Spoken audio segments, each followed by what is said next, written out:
Assalamu alaikum. This is a question from a Christian friend of mine who says that God created all the prophets, brought different religions to this world, and every prophet brought his own religion, his own book,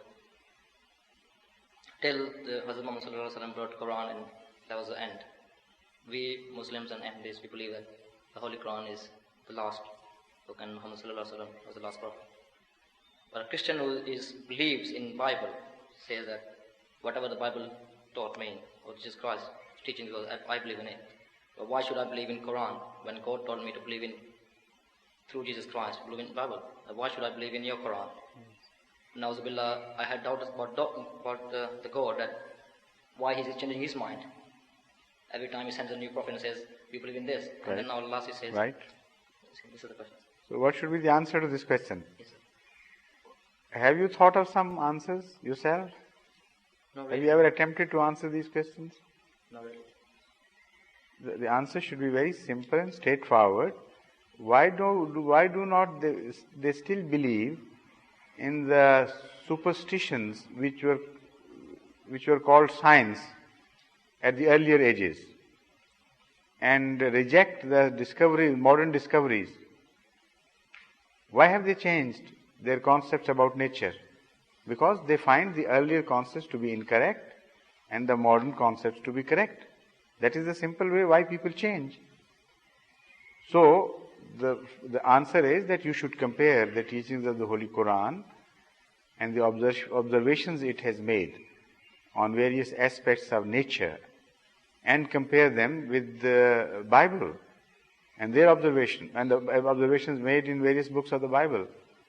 And you will find that they are such hocus pocus as compared to the declarations of the Holy Quran, and so faulty and so contradictory to its own statements, that it's no longer a book to be reliable, to be considered reliable. So unless you make a comparative study of the Holy Quran and the Bible and know for yourself, you will not be able to cope with such a questioner. But even the non-Muslims have started pointing out these facts. There is a book written by a French scholar who has compared scientifically the observations made by the Holy Quran on certain aspects of nature and the observations made by the Bible on the same aspects of nature. And he points out categorically, repeatedly, and proves his point by the latest scientific authorities, by quoting the latest scientific authorities as well, that each time the Holy Quran is correct, and each time the Bible is either totally incorrect or mostly incorrect. No, that's just a minute. Let me finish first. And then he points out that the strange thing is that it's not that in the majority of cases the Holy Quran is correct. Without exception, every time, without fail, the Holy Quran is correct, and even on those subjects on which Bible is completely silent. It speaks of such knowledge as was completely unavailable to the time of Hazrat Muhammad Mustafa sallallahu alaihi wasallam, and which was gradually being revealed to mankind through their studies for the next 1300 or 1400 years. And yet that knowledge was available to him. He said, this is absolutely fantastic. Nobody can believe in it to have originated from human beings. So what's the point now? Now the point he makes is that, as you said, Hazur, that the comparing Quran and Bible, we find that the Bible is wrong, it's hocus pocus. Yes. But he says that then God did provide the Bible. No. This is not the attitude of the Holy Quran. This is again a very illogical attitude adopted by these people. Yes.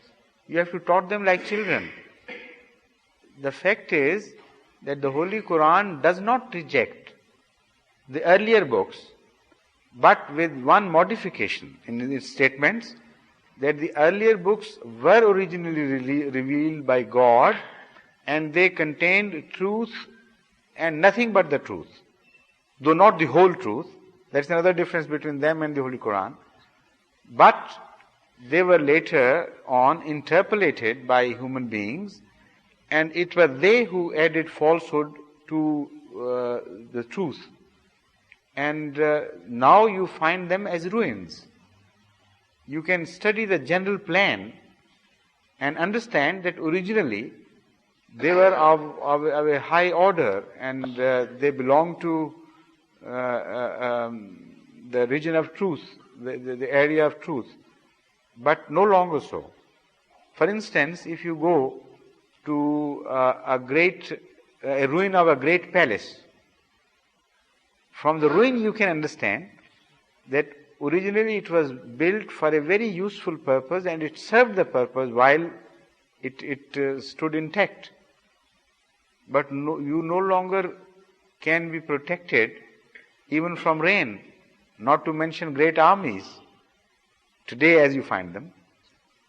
So the Holy Qur'an does not say that these books were not revealed by God.